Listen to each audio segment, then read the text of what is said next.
Hi, Marilyn here with Cotton and Chocolate, and welcome into part 3 of our mystery quilt, O Sole Mio. So I hope you're having fun with all your piecing, and we're ready to show you this part 3. Only one more part, and you're going to have the quilt. So the first thing that we're doing is constructing the B panel from step 1.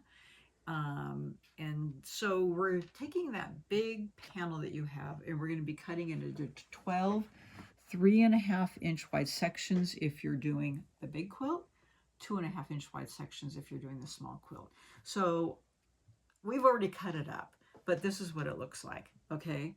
I just want to make sure that, when you're cutting those strips, you're keeping them straight and parallel so that you don't end up with squares that are parallelograms eventually. So make sure that you're lining that ruler up and keeping those cuts straight.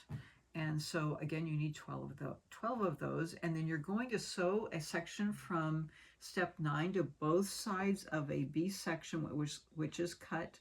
So you have these sections from last month that were these 4 patches with a little square and a side section. So here they are, and this is sewn in the middle. Now make sure that that light strip is on the outside, and this is in the middle.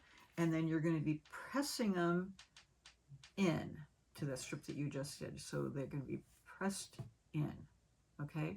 And pay attention to your pressing, because it's going to matter for the next step. If you're not paying attention to the pressing, things aren't going to nest. So now you're going to take this big strip that you made before, I think in step 1, and you're going to be cutting 24 sections at 2 inches. Or 1.5 inches if you're making a smaller quilt. So these big strips, okay? When I'm cutting, I like to not, again, cut off the bottom, but I like to maybe use that one line right here. I'll just set it up here and cut off that line because, it's going to be a lot straighter than cutting off the bottom. So anyways, that's just me, but I think that it's a nice tip. And so you need 24 of those sections. And guess what?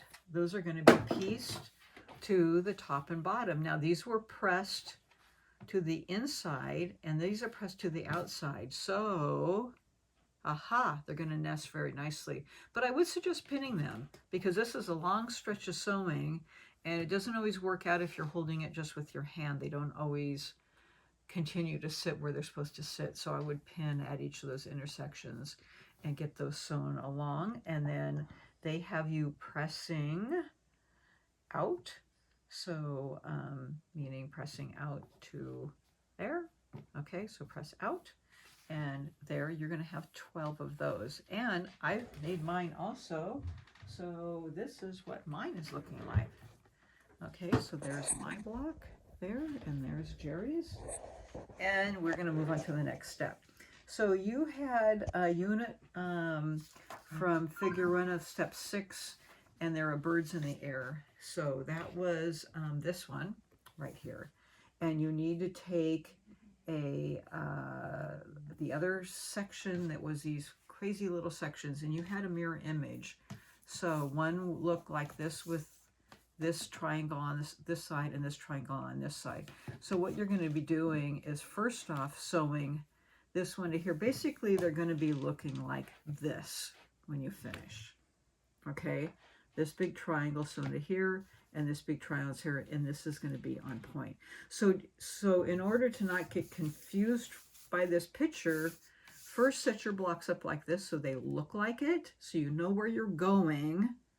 And then you can start sewing. And the first thing that they have you doing is sewing this side to this.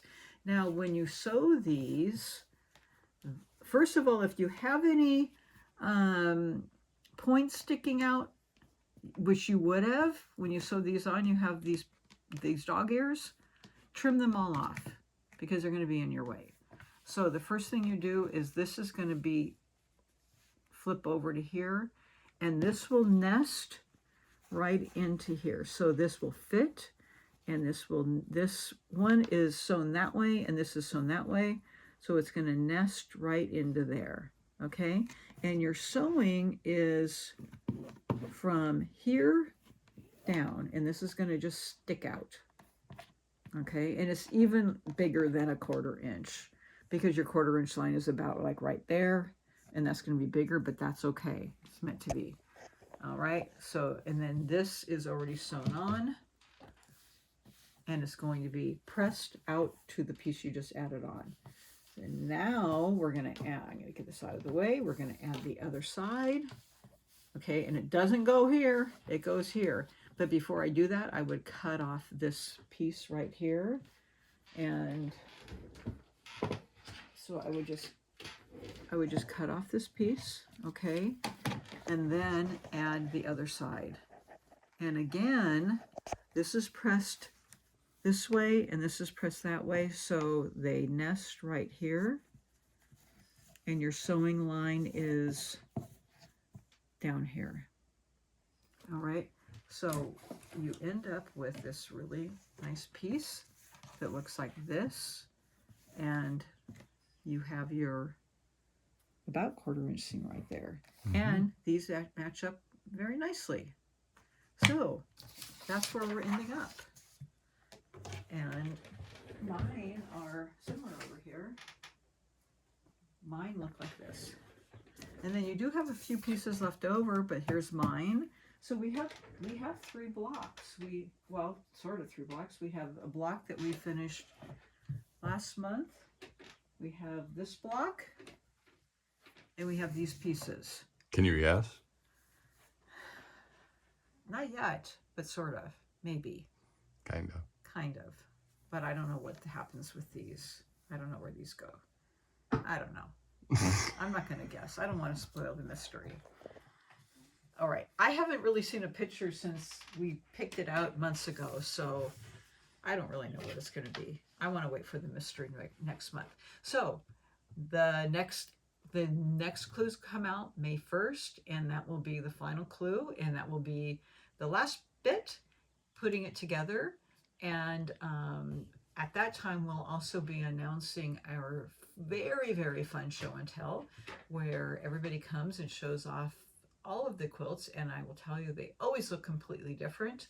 And even if you haven't made the quilt or partly through or only collected the patterns, you're welcome to come and see all the fun reveals. So we'll see you May 1st, and have fun with this next step.